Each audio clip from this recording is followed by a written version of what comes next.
रोजचं तेच तेच जेवणाला कंटाळून वरण भात भाजी चपाती म्हटलं आज काहीतरी साधंच बनवूया, म्हणून आज कढी आणि भात याची रेसिपी तुमच्याबरोबर शेअर करते. इथे मी बासमती राईस घेतलेला आहे 2 वाटी आणि हा छान अर्धा तास भिजत घातलेला, स्वच्छ पाण्याने धुवून घेतलेला 2-3 पाण्याने आणि अर्धा तास भिजत घातलेला.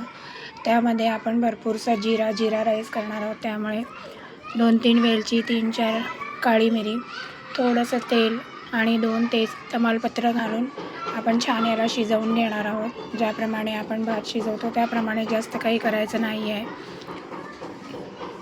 इथे बघू शकता तुम्ही, छान आता भातातलं पाणी सुकलेलं आहे. मग ते आपण थोडं प्लेट ठेवून त्याला 2 मिनटं वाफ घेऊन बंद करूया. आणि इथे एक मिक्सरचं भांडं घेऊया. त्याच्यामध्ये मी एक पूर्ण पॅकेट दही घेतलेलं आहे आणि त्याच्यामध्ये अर्धी वाटी बेसन घातलेलं आहे आणि 1 चमचे हळद. आणि हे छान मिश्रण आपल्याला मिक्सरला वाटून घ्यायचं आहे म्हणजे फेटून घ्यायचं आहे, जसं आपण वाटतो तसं. त्यानंतर इथे फोडणीची तयारी करूया. त्याच्यासाठी इथे मी तेल गरम केलं आहे. त्याच्यामध्ये जिरं, मोहरी, कढीपत्ता, लाल मिरची, हिरवी मिरची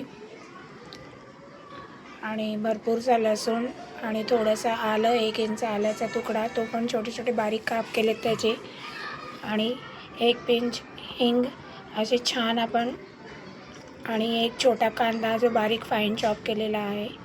असं छान आपण फोडणी बनवून तयार करून घेतलेली आहे. ही फोडणी छान आपल्याला मिक्स करून घ्यायची आहे.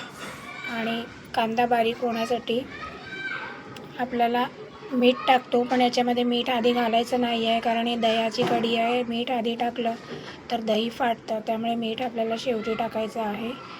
आणि आता आपण काही मसाले टाकूया. याच्यामध्ये मी अर्धा चमचा जिरा पावडर, अर्धा चमचा धणे पावडर, अर्धा चमचा गरम मसाला, एवढंच मसाले टाकलेले आहे, बाकी काही टाकलेले नाही आहे. हळद आपण मिक्सरमध्ये दही आणि बेसन ग्राइंड करताना टाकलेलं, म्हणून मग मी परत एक्स्ट्रा हळद टाकलेलं नाही आहे. आता आपण जे मिक्सरमध्ये दही आणि बेसन जे मिक्स केलेलं होतं ते घालूया आणि त्याच्यामध्ये आपण भरपूर पाणी घालायचं आहे, कारण की बेसन असल्यामुळे ते लवकर घट्ट होतं आणि खाली लागेल. त्याच्यामुळे आपल्याला ते कंटिन्यू हलवत राहायचं आहे.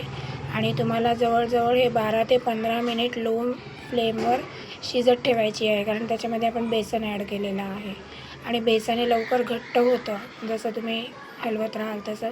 त्याच्यामुळे थोडी जास्तचं पाणी घाला आणि नंतर मग ते आपण 10 ते 12 मिनटं आपण ठेवतो, त्याच्यामुळे ते बरोबर आटलं जातं. इथे तुम्ही बघू शकता 12 ते 15 मिनटामध्ये आपलं हे ग्रेव्ही म्हणजे दह्याची कढी छान घट्ट झालेली आहे आणि त्याला उकळ पण आलेली आहे. आता आपण याच्यामध्ये मीठ घालूया, चवीपुरतं मीठ. आणि जे पकोडे आहेत, म्हणजे जे भजी आपण जी नॉर्मल भजी बनवतो बेसनाची, मग तुम्ही पालक टाकून बनवा, कांदा टाकून बनवा, ज्याची आवडेल त्याची, ती आपण बनवलेली भजी याच्यामध्ये ॲड केलेली आहे. तुम्ही अशा प्रकारे एकदा कढी बनवून बघा, खूपच सुंदर आणि अप्रतिम लागते. आणि कढी म्हटली तर त्याला आपल्याला तुपाचा तडका द्यायचा आहे.